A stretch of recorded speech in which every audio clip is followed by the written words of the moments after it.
Please forgive me, I know not what I do. Please forgive me, I can't stop loving you. Don't deny me this pain I'm going through. Please forgive me, need you like I do. Oh, believe me, what I say is true. Please forgive me, I can't stop loving you. Good morning here, YouTube people. What is going on with you all today? I am fantastic. I'm here in not so bright and shiny Dunwoody, Georgia today. It's cloudy as all get out today, but it is great. And I feel good. And it's kind of chilly out here, so I got my neck gaiter on and I'm ready to go rock and roll. But you know, it's good not to have to go out into this weather, go to a job, and this and that. I like having my freedom to be able to do what it is I want to do.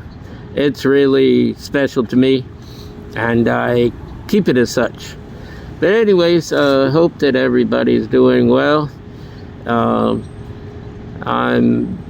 just here, but I wanted to talk about forgiveness, and for people that come to give you forgiveness, be always humble, because that is what God wants us to be. You have to humble yourself, even in the presence of your own enemies. If they want to come to you with an apology, just accept it as an apology, and you know, it's up to you what you do with it next.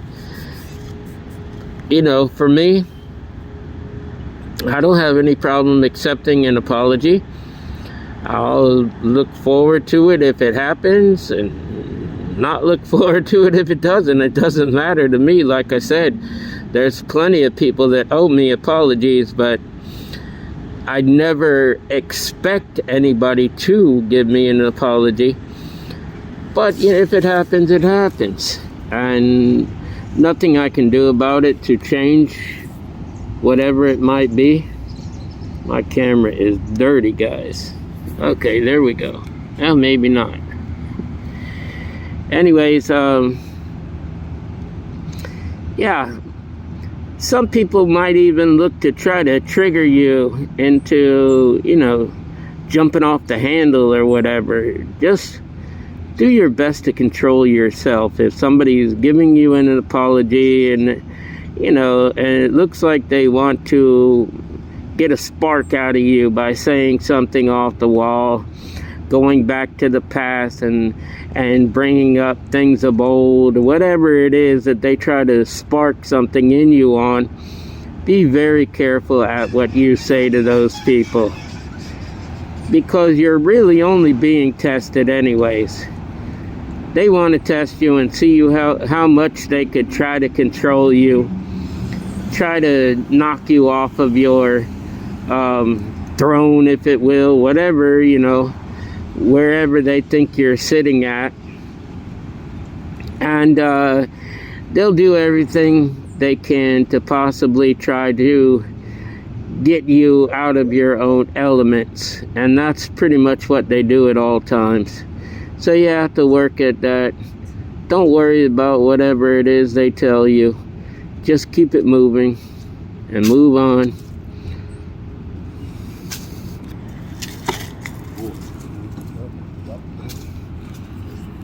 There goes Jermaine. He just came up to say, see you later. He's like that, you know. He's bored over here. He doesn't have his phone. I told him, I said, you have money in your pocket and you want to go down to the club and waste all your money and that, and then you're crying because you don't have a phone. Boo-hoo, I don't have a phone. I would have bought him one, but there's no point in it. honestly, he lose if his head wasn't screwed on, he'd lose his head. That's just how he is. I mean, he fell asleep. He was riding a train. He fell asleep. He woke up and some girl said, "Oh, where did your phone go? They didn't steal your charger and that." Then he thought that maybe she's the one that took it, and she handed him another phone, and then he looked for her and she was gone. And the phone she handed to him doesn't have a SIM card.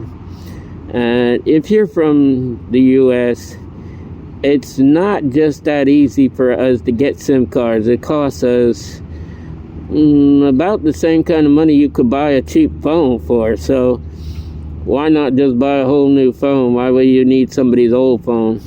And that's how it works here. But I know in the Philippines you can go to somebody's house even that sells that kind of stuff, and they'll sell you a SIM card and this and that. But here it's not like that. And we usually, if you have SIM cards here, it works for whatever network that you get from, like say it's T-Mobile or Verizon or AT&T or whatever. It's for that specific phone. And we don't mess around taking SIM cards out and putting different ones in like you all do there. I noticed it was very different there, but it really works as far as your carrier's concerned here. And that's where you get your data from, and you pay it monthly. It ranges from like $45 to like $65, sometimes more. It depends on who you get it from. Like Verizon, they charge, the more data you use, the more they charge, and that's kind of boo-boo too, but that's how it works. But in any case, he's crying because he don't have a phone, so he just came over to me and told me that he's going downtown. And I said, well, you can go downtown all you want, but you're still gonna be bored. You don't have no phone.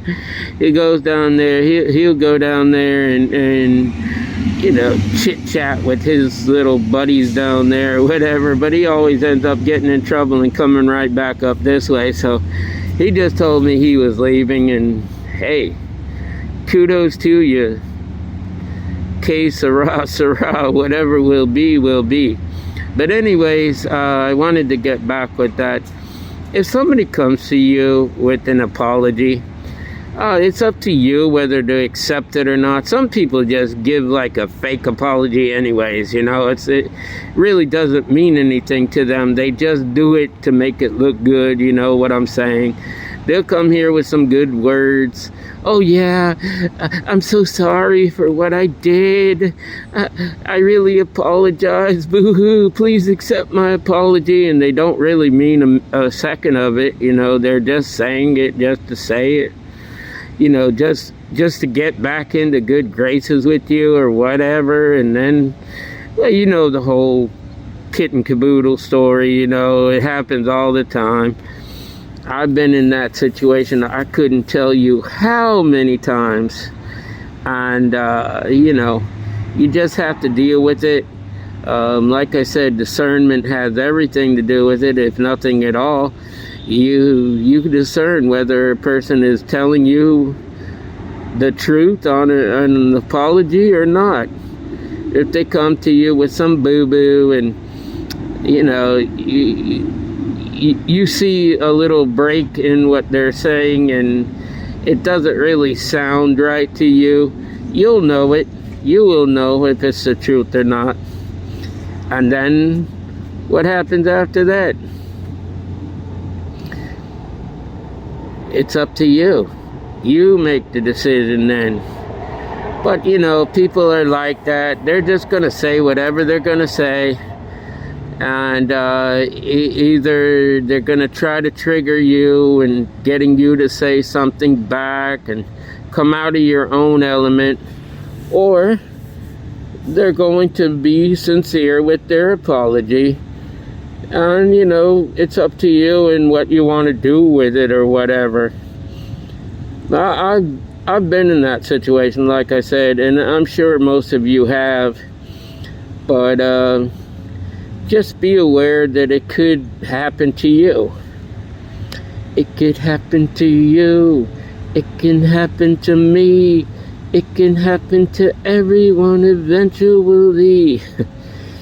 Yeah, it can certainly happen, and you just have to be aware at all times what's going around, and determine whether or not they're sincere with their apology. Of course, even if they are sincere, you don't have to accept their apology. There's nothing written in stone that says you do.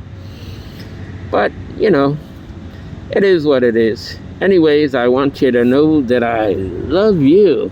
I love you so very much, even if you're my enemy. And as I said, it doesn't matter, because there's nothing that you can do about it. I still love you. I still love you. Love yourself. Love God. And by all means, love each other, people. Until the next time, love, peace, and soul.